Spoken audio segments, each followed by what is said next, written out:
Wait for my air conditioner to turn all the way off. Ugh. Thinking about it. I need to clear audio. I have quite a few audiobooks that have gone live that are still sitting on my computer. I need to get them off. I usually start freaking out when it's below 90 days of recording time, but I have a sneeze about to happen. I'm still like 82 days. It's like almost 3 months of recording time available. What I generally do, like right now, I was trying to go back and add like the song and new intros and stuff to the back catalog. I still need to do that. I just haven't had the time. So I have the book that I was working on to do that. And then, and that's so that I could put the interchangeable intro where it's like the song and all that fun stuff. But I still have Little Women on there. I think I have like the last 3 or 4 audiobooks that went live on Audible still on my computer. I just, last couple interviews for one of my other podcasts are still on there. It's just, it doesn't take that long to move it off. It's just I need to like every weekend do that, clear off any stuff I don't need. So what I do for audiobooks and podcast stuff is like so like for this one, once I've finished, so like now that Little Women is done, I need to move that one off because I don't need that audiobook anymore. For audiobooks I do for Audible, those ones I wait until it's been like, it's approved through quality. Because once it's made it through quality, I shouldn't have to make any changes to it, so. Now, I do have like some that they want to offer it in a bundle, so there's a reason I don't just delete it. I move it to an external hard drive. Today we'll be continuing Little Women by Louisa May Alcott. Chapter 15, In the Willow. The old trees saw and heard a good many little scenes and confidences that summer, because it became the favorite retreat of all the children, and the willow seemed to enjoy it, for a pleasant welcome always met them, and the quiet hours spent in its arms did them all good. It had a great deal of company one Saturday afternoon, and some little bird reported what went on there. First came Nan and Daisy with their small tubs and bits of soap, for now and then they were seized with a tidy fit, and washed up all their dolls' clothes in the brook. Asia would not have them slopping round in her kitchen, and the bathroom was forbidden since Nan forgot to turn off the water till it overflowed and came gently dripping down through the ceiling. Daisy went systematically to work, washing first the whites and then the colored things, rinsing them nicely and hanging them to dry on a cord fastened from one barberry bush to another, and pinning them up with a set of tiny clothespins.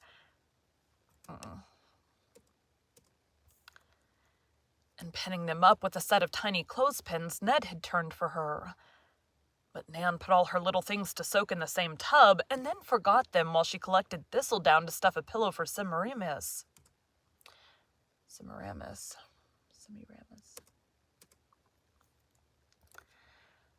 But Nan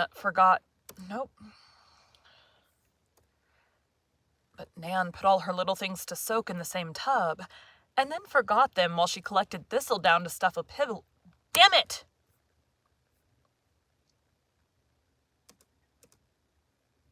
There's an airplane.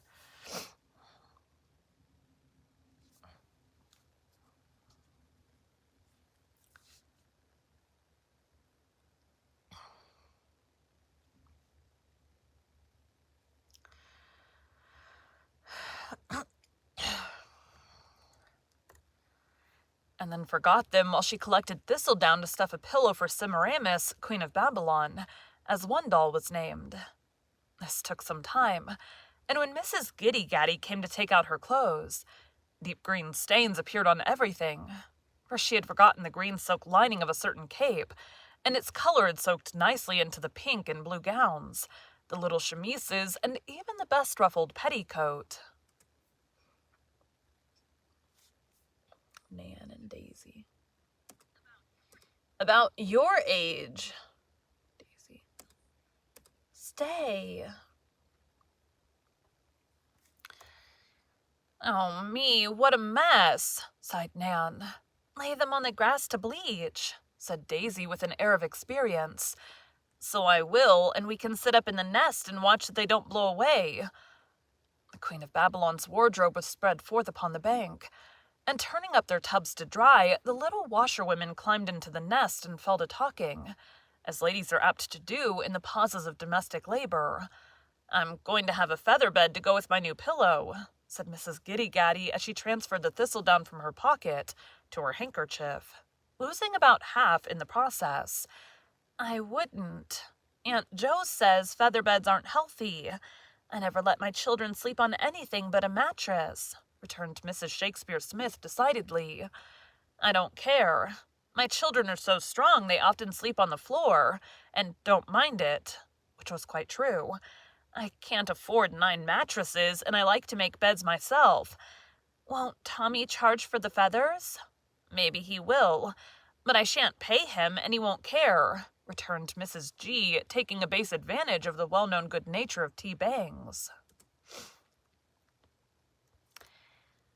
I think the pink will fade out of that dress sooner than the green mark will, observed Mrs. S., looking down from her perch and changing the subject, for she and her gossip differed on many points, and Mrs. Smith was a discreet lady.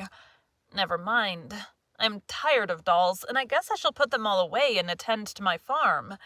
I like it rather better than playing house, said Mrs. G., unconsciously expressing the desire of many older ladies, who cannot dispose of their families so easily, however. But you mustn't leave them. They will die without their mother, cried the tender Mrs. Smith.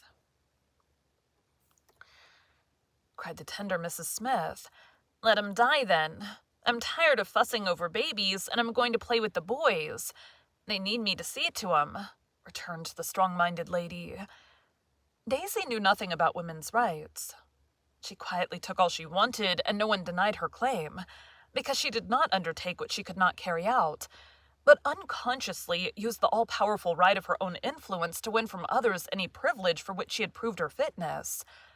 Nan attempted all sorts of things, undaunted by direful failures, and clamored fiercely to be allowed to do everything that the boys did.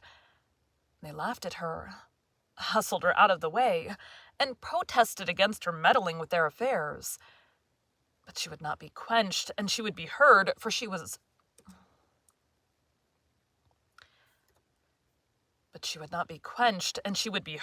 her will was strong, and she had the spirit of a rampant reformer.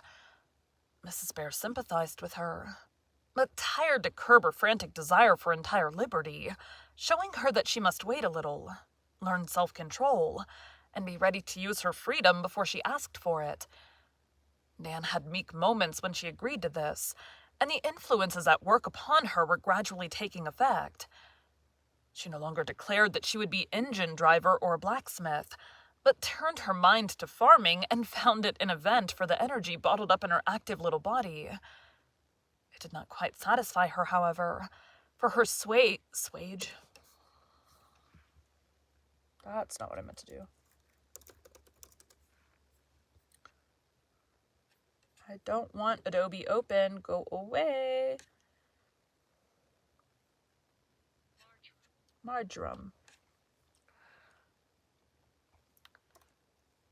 For her sage and sweet marjoram were dumb things, and could not thank her for her care. She wanted something human to love, work for, and protect, and was never happier than when the little boys brought their cut fingers, bumped heads, or bruised joints for her to mend up. Seeing this, Mrs. Jo proposed that she should learn how to do it nicely, and Nursey had an apt pupil in bandaging, plastering, and fomenting. The boys began to call her Dr. Giddy-Gaddy, and she liked it so well that Mrs. Jo one day said to the professor, "Fritz, I see what we can do for that child. She wants something to live for even now, and will be one of the sharp, strong, discontented women if she does not have it. Don't let us snub her restless little nature, but do our best to give her the work she likes, and by persuade her father to let her study medicine. She'll make a capital doctor, for she has courage, strong nerves, a tender heart, and an intense love and pity for the weak and suffering." Mr. Bear smiled at first, but agreed to try, and gave Nan an herb garden, teaching her the various healing properties of the plants she tended, and letting her try their virtues on the children in the little illnesses they had from time to time. She learned fast, remembered well, and showed a sense and interest most encouraging to her professor, who did not shut his door in her face because she was a little woman. She was thinking of this as she sat in the willow that day, and when Daisy sat in her gentle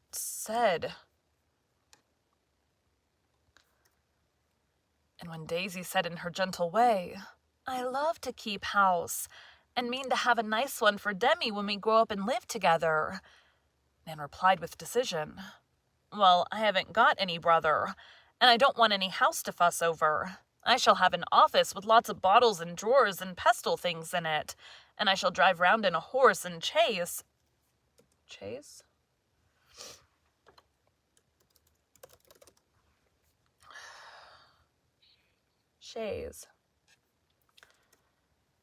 And I shall drive round in a horse and chaise and cure sick people.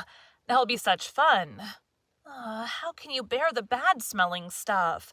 And the nasty little powders and castor oil and senna and hive syrup," cried Daisy with a shudder. "I shan't have to take any, so I don't care. Besides, they make people well, and I like to cure folks. Didn't my sage tea make Mother Bear's headache go away?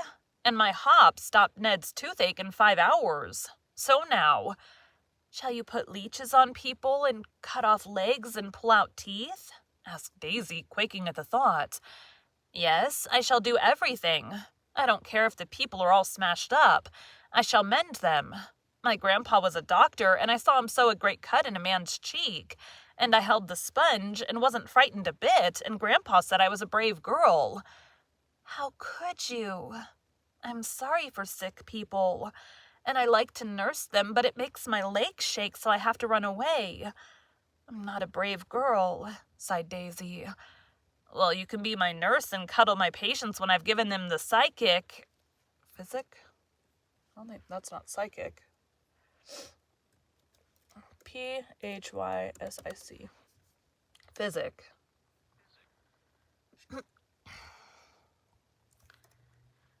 "Well, you can be my nurse and cuddle my patients when I've given them the physic and cut off their legs," said Nan, whose practice was evidently to be of the heroic kind. Emil.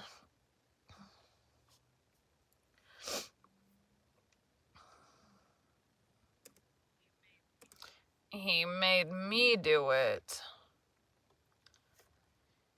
"Ship ahoy! Where are you, Nan?" called a voice from below. "Here we are."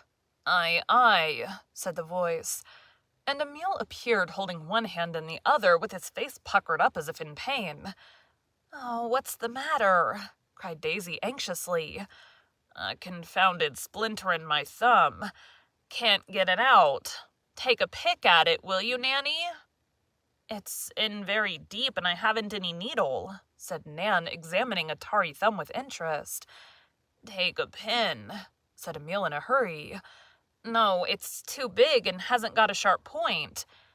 Here, Daisy, who had dived into her pocket, presented a neat little housewife with 4 needles in it.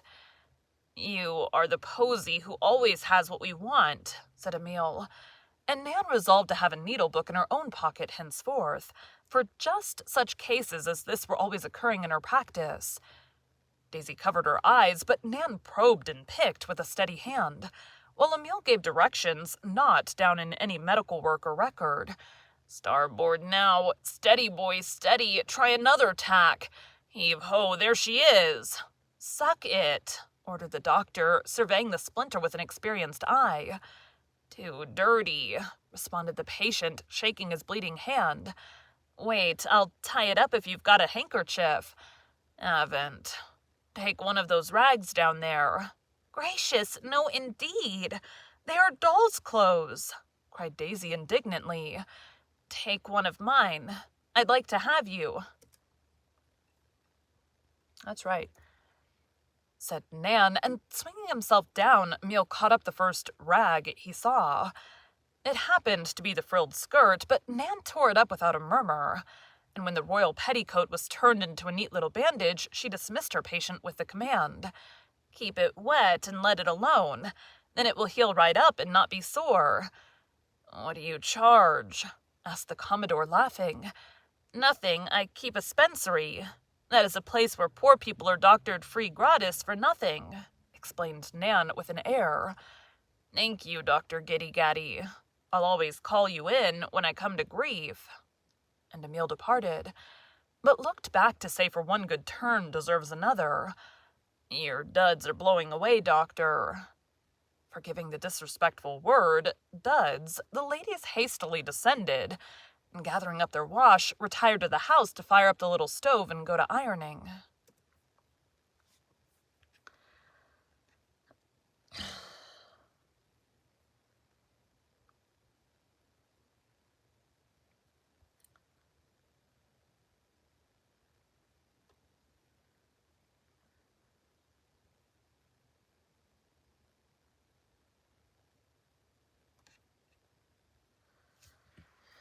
I gotta look at something real quick.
Okay, sorry.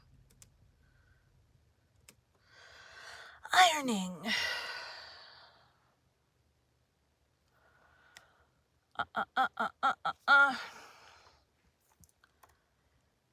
passing breath of air shook the old willow, as if it laughed softly at the childish chatter which went on in the nest, and it had hardly composed itself when another pair of birds alighted for a confidential twitter.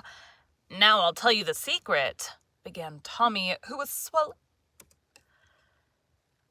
Excuse me.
Sorry, someone asking work questions.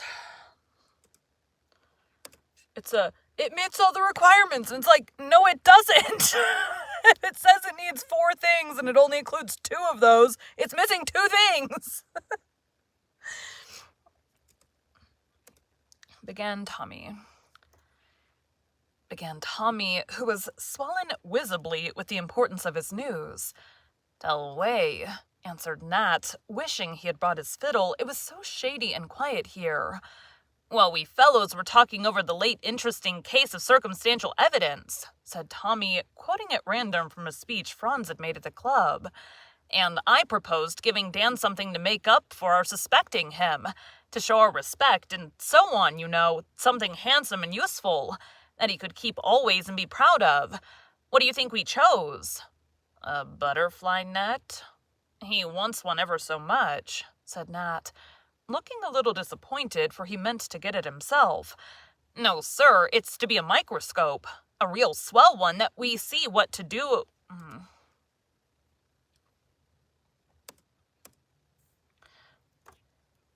A real swell one that we see what-do-you-call-ems in water with, and stars and ant eggs and all sorts of games, you know. Won't it be a jolly... God. Won't it be a jolly good present? Said Tommy, rather confusing microscopes and telescopes in his remark. Tip-top. I'm so glad. Won't it cost a heap, though? Cried Nat, feeling that his friend was beginning to be appreciated. Of course it will, but we're all going to give something. I headed the paper with my $5, for if it is done at all, it must be done handsome. What, all of it? I never did see such a generous chap as you are. And Nat beamed upon him with sincere admiration. Well, you see, I've been so bothered with my property that I'm tired of it, and don't mean to save up any more, but give it away as I go along, and then nobody will envy me or want to steal it, and I shan't be suspecting folks and worrying about my old cash, replied Tommy, on whom the cares and anxieties of a millionaire weighed heavily. Will Mr. Bear let you do it? He thought it was a first-rate plan, and said that some of the best men he knew preferred to do good with their money instead of laying it up to be squabbled over when they died. Your father is rich. Does he do that way? I'm not sure. He gives me all I want, I know that much. I'm going to talk to him about it when I go home. Anyhow, I shall set him... Anyhow, I shall set him a good example. And Tommy was so serious that Nat did not dare to laugh, but said respectfully, You'll be able to do ever so much with your money, won't you? So Mr. Bear said, and he promised to advise me about useful ways of spending it. I'm going to begin with Dan, and next time I get $1 or so, I shall do something for Dick. He's such a good little chap and only has a cent a week for pocket money. He can't earn much, you know, so I'm going to kind of see to him. And good-hearted Tommy quite longed to begin. I think that's a beautiful plan. And I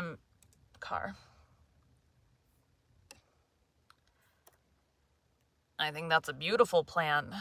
And I'm not going to try to buy a fiddle anymore. I'm going to get Dan his net all by myself, and if there's any money left, I'll do something to please poor Billy. He is fond of me, and though he isn't poor, he'd like some little thing from me because I can make out what he wants better than the rest of you. And Nat fell to wondering how much happiness he could...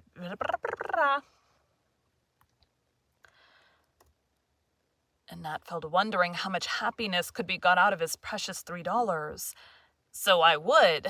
Now come and ask Mr. Bear if you can't go to town with me on Monday afternoon, so you can get the net while I get the microscope. Franz and Emil are going too, and we'll have a jolly time larking round among the shops. The lads walked away arm in arm, discussing the new plans with droll importance.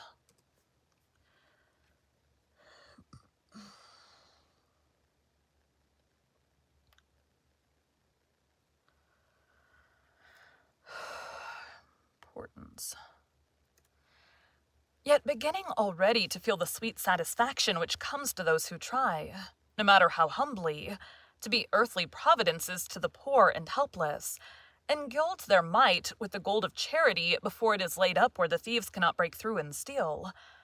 Come up, and I need to look up his voice.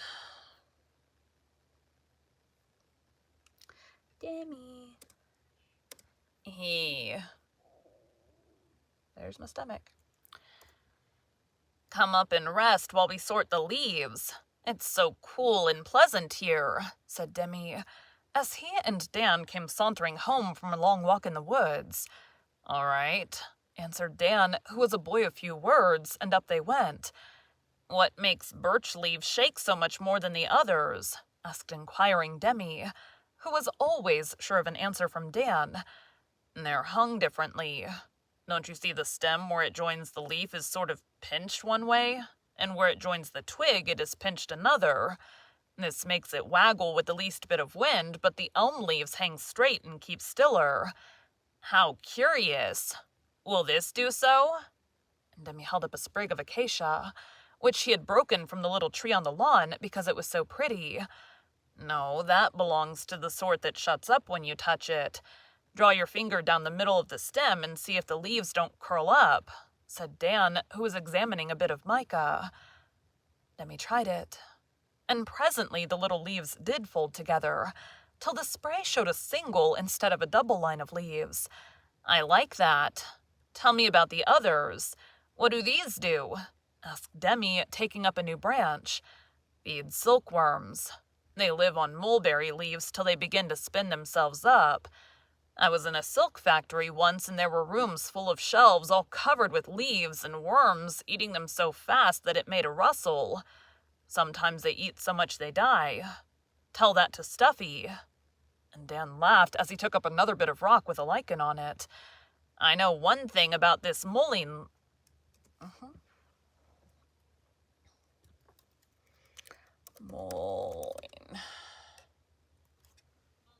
Mullein. I know one thing about this mullein leaf. The fairies use them for blankets, said Demi, who had not quite given up his faith in the existence of the little folk in green. If I had a microscope, I'd show you something prettier than fairies, said Dan, wondering if he should ever own that coveted treasure. I knew an old woman who used mullein leaves for a nightcap because she had face ache. She sewed them together and wore it all the time. How funny. Was she your grandmother? Never had any. She was a queer old woman and lived alone in a little tumble-down house with 19 cats. Folks called her a witch. But she wasn't, though she looked like an old rag-bag. She was real kind to me when I lived in that place, and used to let me get warm at her fire when the folks at the poorhouse were hard on me. Did you live in a poorhouse? A little while. Never mind that. I didn't mean to speak of it. And Dan stopped short in his unusual fit of communicativeness. Tell about the cats, please, said Demi, feeling that he had asked an unpleasant question and sorry for it. Nothing to tell. Only she had a lot of 'em and kept 'em in a barrel nights. And I used to go and tip over the barrel sometimes and let 'em out all over the house. And then she'd scold and chase 'em and put 'em in again, spitting and yowling like fury. Was she good to them? Asked Demi with a hearty child's laugh pleasant to hear. Yes, she was. Poor old soul, she took in all the lost and sick cats in the town. And when anybody wanted one, they went to Marm Weber, and she let 'em pick any kind and color they wanted, and only asked 9 pence. She was glad to have her pussies get a good home. I should like to see Marm Weber. Could I, if I went to that place? She is dead. All my folks are, said Dan briefly. I'm sorry. And Demi sat silent a minute, wondering what subject would be safe to try next. He felt delicate about speaking of the departed lady, but was very curious about the cats, and could not resist asking softly, Did she cure the sick ones? Sometimes. One had a broken leg, and she tied it up to a stick, and it got well. And another had fits, and she doctored it with yarbs till it was cured. But some of 'em died, and she buried 'em. And when they couldn't get well, she killed 'em easy. How? Asked Demi, feeling that there was a peculiar charm about this old woman, and some sort of joke about the cats, because Dan was smiling to himself. A kind lady who was fond of cats told her how, and gave her some stuff and sent all her own pussies to be killed that way. Marm used to put a sponge wet with ether in the bottom of an old boot, then poke Pussin head downwards. Ether? This is incredibly disturbing. Ether. Downwards. The ether put her to sleep in a jiffy, and she was drowned in warm water before she woke up. I hope the cats didn't feel it. I shall tell Daisy about that. You've known a great many interesting things, haven't you? Asked Demi, and fell to meditating on the vast experience of a boy who had run away more than once, and taken care of himself in a big city. Wish I hadn't sometimes. Why? Don't remembering them feel good? No. It's very singular how hard it is to manage your mind, said Demi, clasping his hands round its knees and looking up at the sky as if for information upon his favorite topic. Devilish hard, no, I don't mean that. And Dan bit his lips, for the forbidden word slipped out in spite of him, and he wanted to be more careful with Demi than with any of the other boys. I'll play I didn't hear it, said Demi, and you won't do it again, I'm sure. Not if I can help it. That's one of the things I don't want to remember. I keep pegging away, but it don't seem to do much good. And Dan looked discouraged. Yes, it does. You don't say half so many bad words as you used to, and Aunt Jo is pleased because she said it was a hard habit to break up. Did she? And Dan cheered up a bit. You must put swearing away in your fault drawer and lock it up. That's the way I do with my badness. What do you mean? Asked Dan, looking as if he found Demi almost as amusing as a new sort of cockchafer or beetle. Well, it's one of my private plays, and I'll tell you. But I think you'll laugh at it, began Demi, glad to hold forth on this congenial subject. I play that my mind is a round room, and my soul is a little sort of creature with wings that lives in it. The walls are full of shelves and drawers, and in them I keep my thoughts, and my goodness and badness and all sorts of things. The goods I keep where I can see them, and the bads I lock up tight. But they get out, and I have to keep putting them in and squeezing them down, they're so strong. The thoughts I play with when I'm alone or in bed, and I make up and do what I like with them. Every Sunday I put my room in order and talk with the little spirit that lives there and tell him what to do. He's very bad sometimes.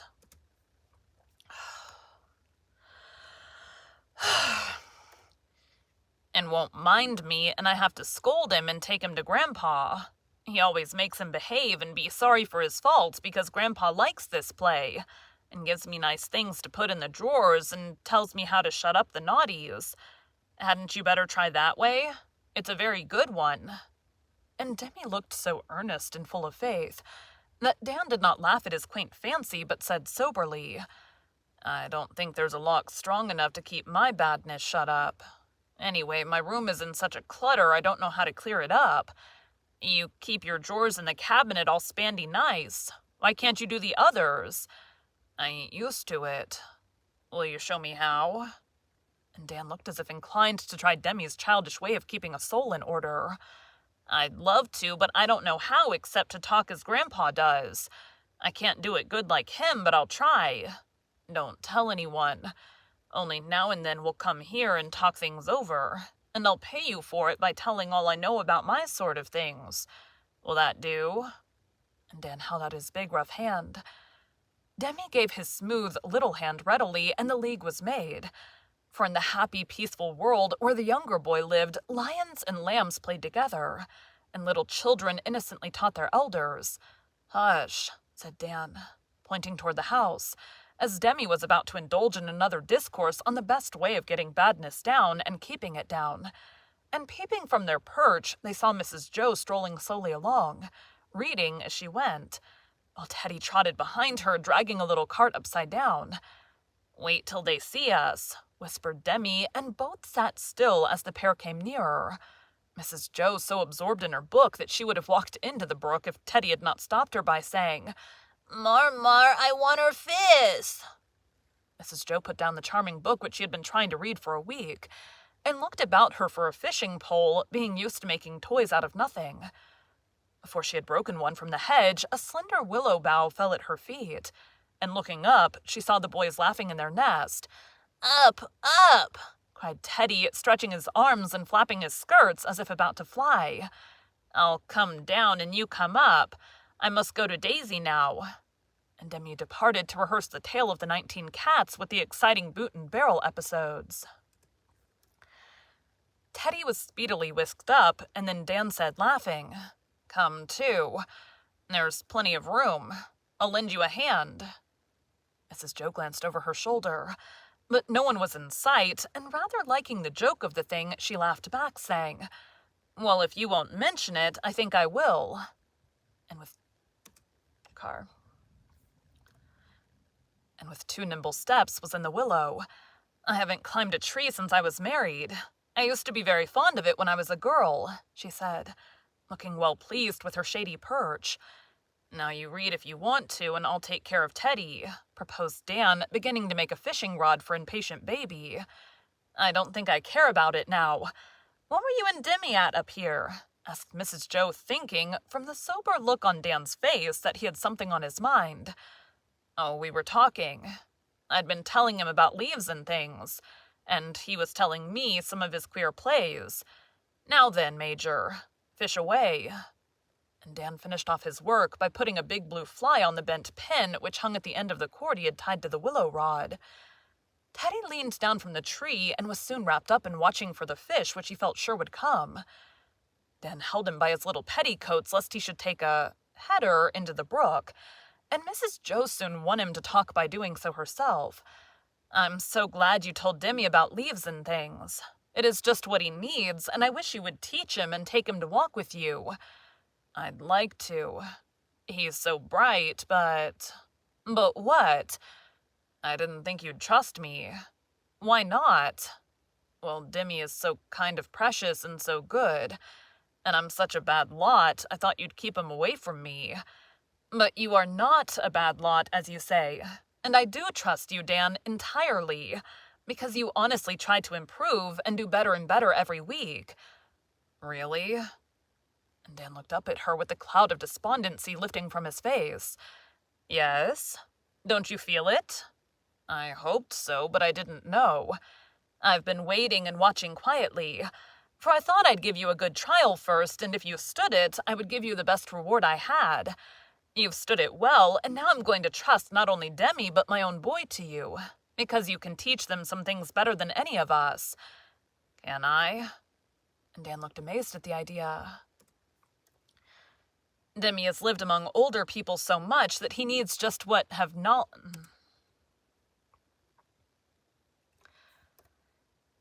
"Demi's lived among older people so much that he needs just what you have knowledge of common things. Strength and courage.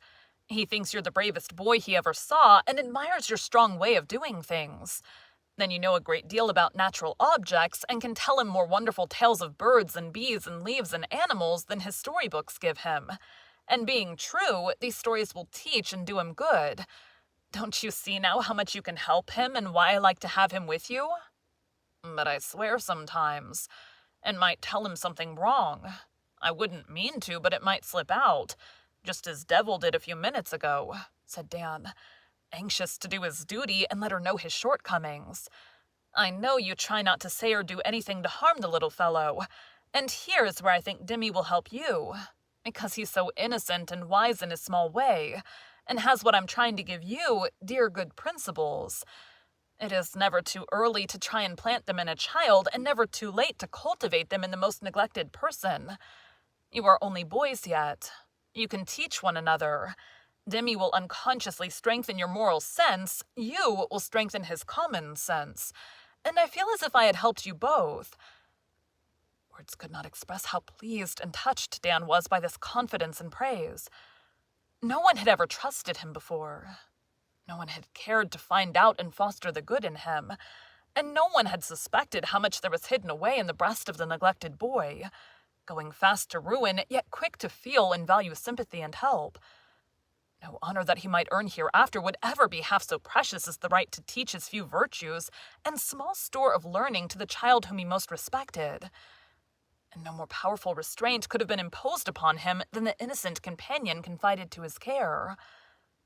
He found courage now to tell Mrs. Joe of the plan already made with Demi, and she was glad that the first step had been so naturally taken. Everything seemed to be working well for Dan, and she rejoiced over him because it had seemed a hard task. Yet working on with a firm belief in the possibility of reformation in far older and worse subjects than he, there had come this quick and hopeful change to encourage her.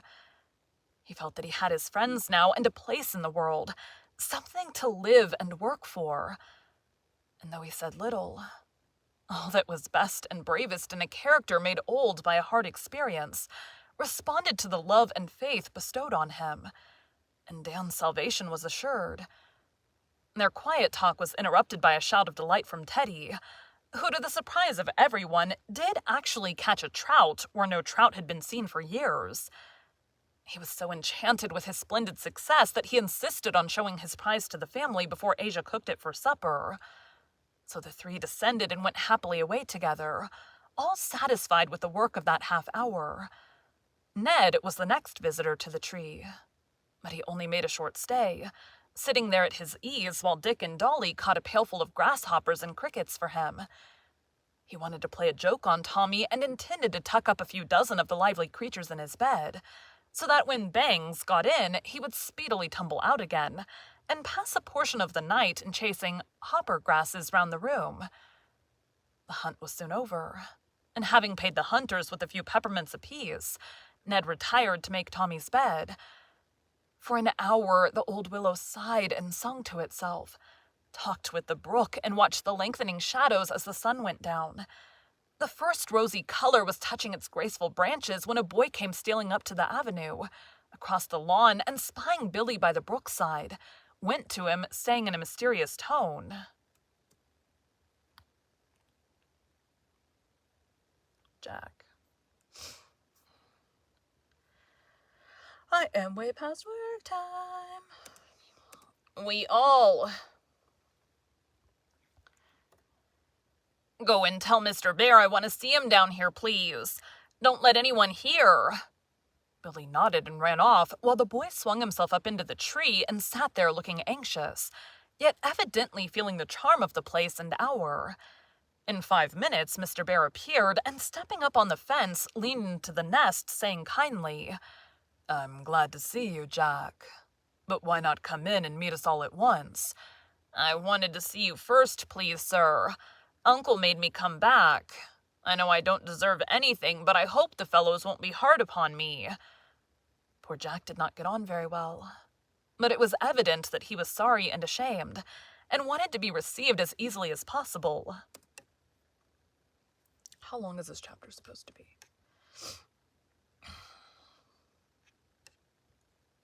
Oh, we're almost to the end of it. Okay.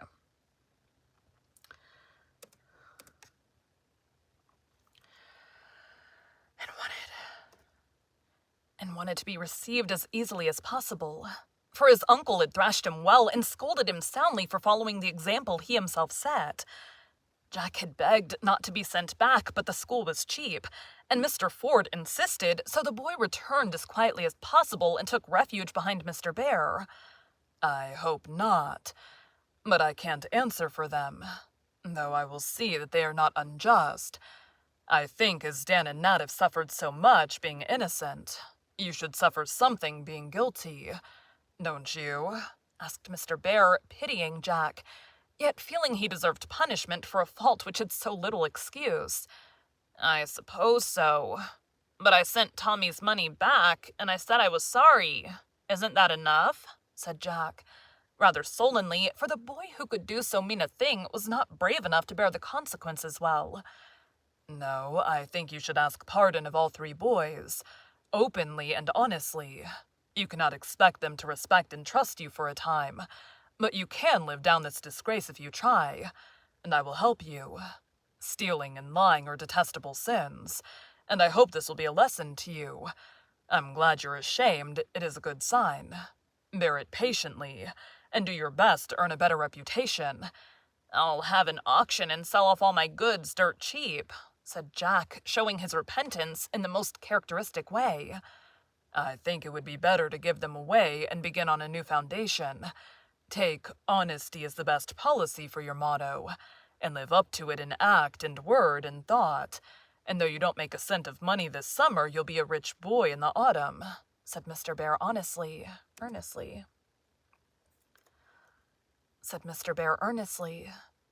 It was hard, but Jack consented, for he really felt that cheating didn't pay and wanted to win back the friendship of the boys. His heart clung to his possessions, and he groaned inwardly at the thought of actually giving away certain precious things.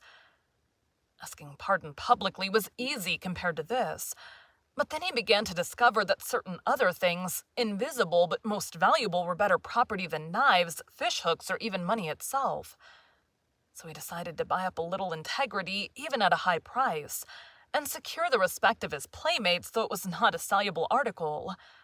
"Well, I'll do it," he said with a sudden air of resolution which pleased Mr. Bear. "Good, and I'll stand by you. Now come and begin at once." And Father Bear led the bankrupt boy back into the little world, which received him coldly at first, but slowly warmed to him when he showed that he had profited by the lesson and was sincerely anxious to go into a better business with a new stock in trade. Thank you for joining Bite at a Time Books today, while we read a bite of one of your favorite classics. Again, my name is Bree Carlile, and I hope you come back tomorrow for the next bite of Little Men. Okay, that was long. Thanks, guys.